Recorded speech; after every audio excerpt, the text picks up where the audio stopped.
Good evening and thanks for joining us. I'm Bruce Frisco. It is Monday, the 9th of February. This is CTV News. Tonight, Halifax Transit proposes new buses and new routes, but faces an old problem. NB Power tells hearings the province needs a controversial gas plant for the future. And a milestone to remember. Friends, family, and dignitaries celebrate a businessman's birthday. Live from our Maritimes News Center, this is CTV News. Here is Bruce Frisco. Good evening. Halifax Transit is weighing in on the city's traffic troubles. The service has unveiled an ambitious proposal with route changes and more buses to make commutes faster and more reliable. However, the plan is facing a couple of significant challenges. Here's CTV's Callum Smith. It's been a decade since the last transit service plan was before Halifax Council, and a lot has changed since then, like a 22% jump in population. Now the core service plan is being shown to the Transportation Standing Committee. This is the first time I've read transit reports and was actually excited and optimistic about the future. Over 3 years, 21 changes are proposed, impacting 25 routes, or 37% of them, based on rider feedback. From adding some additional trips at key times, route changes, and a new run from West Bedford. Reducing overcrowding and increasing reliability is the goal. Also expanding airport service from 22 hours to 24 hours per day. This is an exciting opportunity to introduce 24-hour transit service to Halifax for the first time ever, and allows us to explore the feasibility of future 24-hour services. But some aren't so pleased with what is or isn't on the table. Transit being a core service, well, it's a core service for some. It's not a core service for all of the residents of HRM, so it's unacceptable. It really is. Profound disappointment. I mean, if you're in Prospect or St. Margaret's Bay, this represents a letdown. Staff say reallocating buses or drivers would be difficult, so new resources are needed. The plan calls for $75 million, mostly for 30 new buses, with the remaining $22 million for operations. A total hike of about $64 to the average tax bill over 3 years. Callum Smith, CTV News. A local politician and his wife in Campbellton, New Brunswick, have died in a snowmobile accident. Crash happened yesterday, taking the lives of community councillor Gaetan Cormier and his wife, Rosemarie Charret. In a statement, the acting mayor expressed deep sadness about the news, expressing condolences to the family, calling it a tragedy for the entire Campbellton regional community. Prior to being elected to council in 2022, volunteer firefighter Cormier had served as an alderman for Atholville. Rosemarie was a retired employee of Campbellton Regional Hospital. 19-year-old man has been arrested after a stabbing incident in downtown Halifax last night. Happened on Spring Garden Road. Police say the victim, also 19, was taken to hospital with non-life-threatening injuries. Suspect was arrested nearby. Brennan Herdman is facing charges of attempted murder and assault with a weapon. Investigators say the two men don't know each other, but did get into some kind of dispute before the incident happened. Social media posts were the focus at the ongoing Jansen Baker double murder trial in Moncton today. A civilian expert for the RCMP who examined thousands of Facebook messages as part of the investigation was on the stand for cross-examination. Many of the messages revolved around the arrest of Jesse Logue, who was charged with drug and firearm offenses following a massive police operation. Court heard Logue's associates also frequently discussed Silvio Saunier, the son of Bernard and Rosemarie, who were shot to death in their home in Dieppe. Previous testimony suggested people in those circles were convinced the younger Saunier was a police informant. The former CEO of the region's children's hospital has been granted bail as she seeks to appeal her fraud conviction. Tracy Kitch was locked up just last week after having twice been convicted of fraud for using a corporate credit card for personal expenses. A conservative estimate of more than $30,000 was evidence presented at the trial, although Kitch did pay back the money before the first proceedings.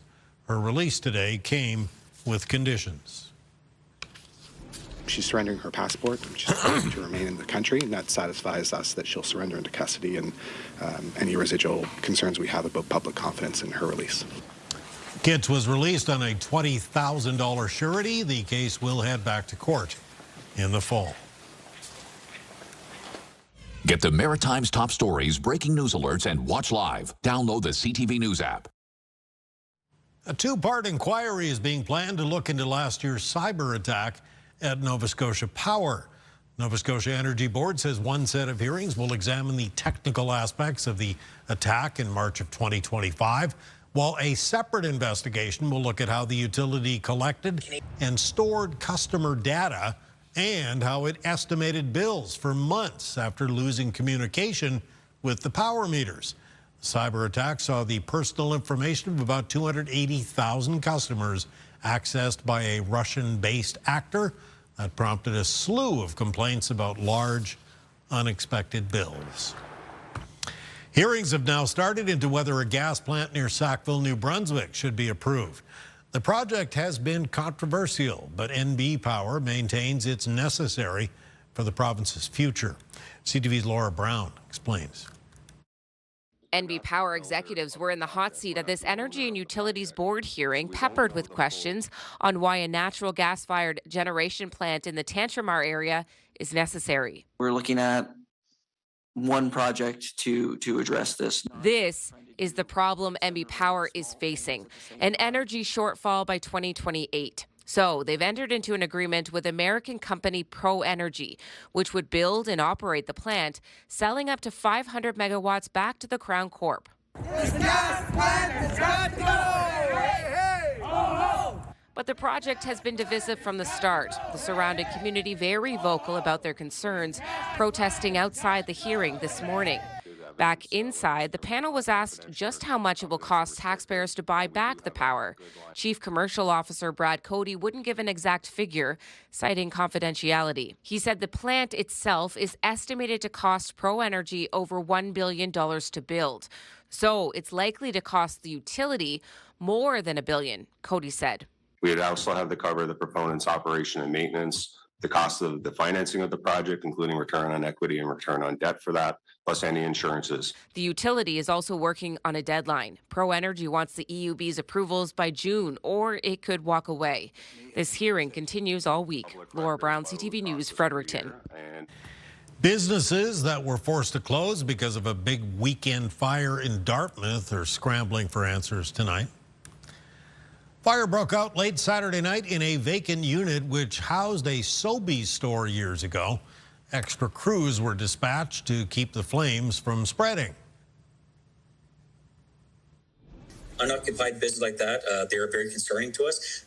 They come with a lot of unknowns, altered layouts. Some of them may have limited fire protection systems inside. They may not be working anymore. Some residue here and there, so that all that has to be cleaned. Our heat pumps have to be cleaned because they were on during the fire. We have no power, so all our product has to be gotten rid of as well. Investigation into the cause is said to be ongoing. New Brunswickers seeking virtual care will have to turn to a new provider as of March. After 4 years, the government has chosen a new company to provide that service. CTV's Avery McRae has details and reaction tonight. In a statement to CTV, eVisit NB CEO Dr. Hannes Chatour says he is disappointed his company was not selected to continue providing service to the province. It reads in part, over the past 4 years, eVisit NB has completed more than 1 million consults for more than 300,000 patients with our team of over 165 nurse practitioners from New Brunswick and across Canada. The decision was made to go out to market with an RFP for those services at the conclusion of the eVisit contract. McKee says the winning contract has been awarded and a deal is being worked through. Opposition health critic and PC MLA Bill Hogan says from what he has heard, the European-based company Found Ever will be awarded the contract, but questions why the change was needed. Why would we look elsewhere when we have the answer and one that's working extremely well in New Brunswick? Why would we put out an RFP and not just extend their contract? In a statement sent to CTV, New Brunswick Medical Society President Dr. Lise Babin says the eVisit NB service was always understood to be a bridge to a more integrated and coordinated virtual care model. The society was not involved in the decision-making process, but says they are looking forward to learning more about the new service. Avram McCrae, CTV News, St. John. We are learning more tonight about an error which saw the personal Medicare information sent to hundreds of the wrong addresses in New Brunswick. The province says 365 people received other people's Medicare information, along with their own, in the mail. Today, Service New Brunswick told us the province was discovered, or the problem, I should say, was discovered about a week ago and limited to a 2-day period. Officials say they started contacting those affected last week. The Office of the Ombudsman says anyone concerned about their health information being mishandled should contact that office. All right, still to come tonight, Caitlin's full forecast, and we'll examine the ongoing question of whether celebrities should be using their platforms to promote their politics. Coming up next, though, tough decisions. Governments can't spend money indefinitely. It's going to come back to haunt them. Nova Scotia's government may be facing some tough decisions after a credit downgrade. Details are next. Stay with us.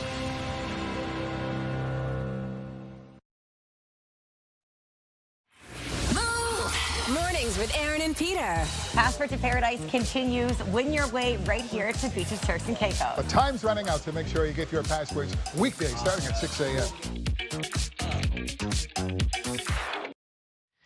So no question, these are challenging times for provincial governments around here. In Nova Scotia, the province's credit rating has been downgraded in response to its deficit. There are calls for spending cuts, and there are fears that could mean job losses. CTV's Jesse Thomas looks at what options are available. Nova Scotia Premier Tim Houston revealed last month that the province's deficit had grown to $1.4 billion, up $100 million more than the last forecasted update in December. The record deficit prompted S&P Global to downgrade Nova Scotia's credit rating, largely based on over-budgeted spending on health care, support for seniors, government salaries, and disaster relief assistance. The Canadian Taxpayers Federation is urging the Houston government to rein in spending. Governments can't spend money indefinitely. It's going to come back to haunt them, and whether that's through, there's only two ways that can haunt them. It can be service cuts or higher taxes, and I don't think Nova Scotians want either right now. The Nova Scotia General Employees Union represents more than 8,700 public sector workers and is worried about cuts to the workforce and programming. As the Houston government tries to find savings, the union believes the province is looking at a 10% cut to provincial services. And we're very concerned about what that cut could mean to very important programs, staffing positions, and the way services are delivered in this province. The Canadian Taxpayers Federation says the government should freeze all spending outside of healthcare and review all department spending. And they need to make an honest effort to find efficiencies within government so that we're not seeing, this problem happen year after year and more tax dollars being wasted on big interest payments rather than return to people's pockets through tax cuts or through improvements in service. The province's finance minister was unavailable for an interview, but a spokesperson did say they're aware of S&P Global's downgrade and are factoring that into their budget preparations.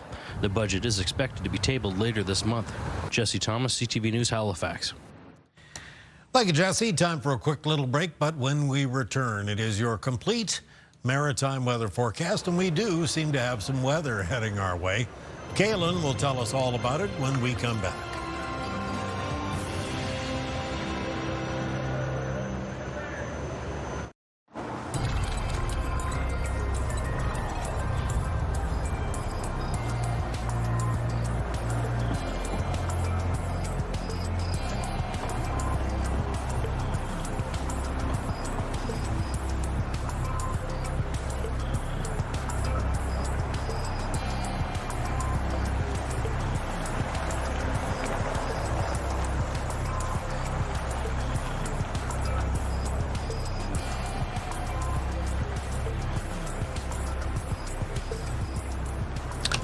Monday night, it is the 9th day of February today. Just a beautiful day. You could feel some heat in the sun. Yeah. But, you know, there's stuff going on. We're still in February.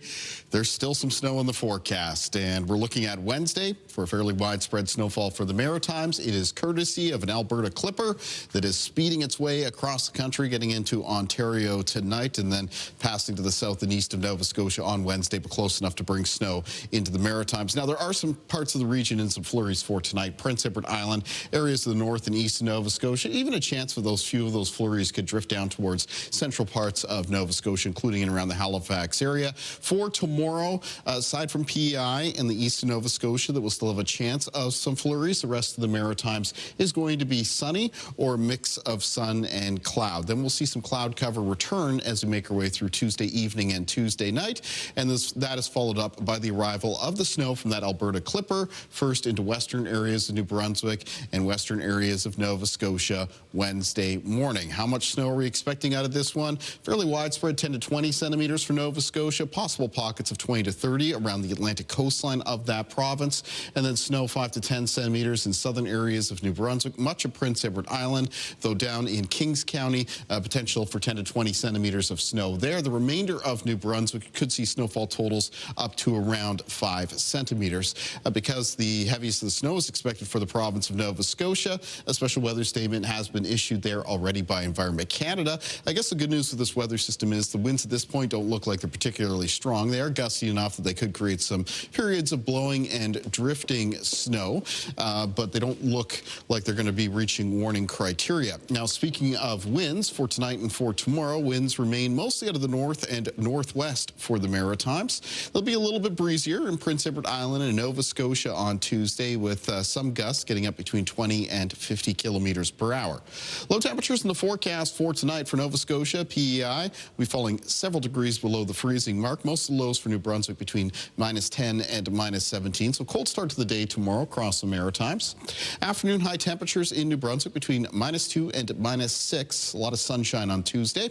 And down through central and southern areas of the province, high temperatures tomorrow mostly between -4 and 0. And again, looking at a very sunny day. Prince Edward Island on Tuesday with high temperatures for most communities around -3, -4. It'll be cloudier, and there'll be some scattered flurries and cloudy periods and scattered flurries for eastern areas of Nova Scotia, with high temperatures between 0 and -4. Northern and central areas of Nova Scotia for tomorrow, with more of a fair weather mix of sun and cloud, and high temperatures between 0 and -3. And in the southwest of Nova Scotia, high temperatures mostly between -1 and -4, and a mix of sun and cloud along with a breezy north wind. In the extended forecast for New Brunswick, then on Wednesday, periods of snow followed by a chance of flurries on Thursday. Sunshine in the forecast for Friday. Chance of flurries at the start of the weekend on Saturday, and then a mix of sun and cloud follows for Sunday and Monday. And for Nova Scotia for tomorrow, there'll be some flurries in eastern parts of the province, but it's snow coming in on Wednesday. Special weather statements in effect.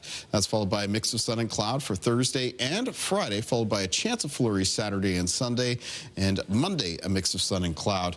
And for Prince Edward Island in the forecast, we have snow on Wednesday, maybe a little bit more to come through Thursday morning, and then after that, Friday a mix of sun and cloud, followed by a chance of flurries Saturday and Sunday. Bruce.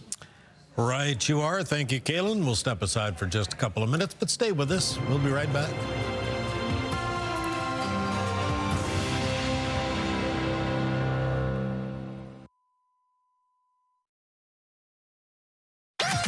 The #1 morning show in Halifax. Turk, Megan, and Amateur Alex. And home to the biggest artists. Halifax's #1 hit music station. 101.3 Virgin Radio. Last night's Super Bowl halftime show featuring Bad Bunny was said to be as much about the message as it was about the music. Celebrities weighing in on political issues is nothing new, of course, but the question remains, are they simply using their platform or are they overstepping it? CTV's Ryan McDonald went looking for answers. Mexico, Cuba, República Dominicana, Jamaica, Haití, las Antillas. It It was a Super Bowl halftime show that made a statement, and today it has plenty of people talking.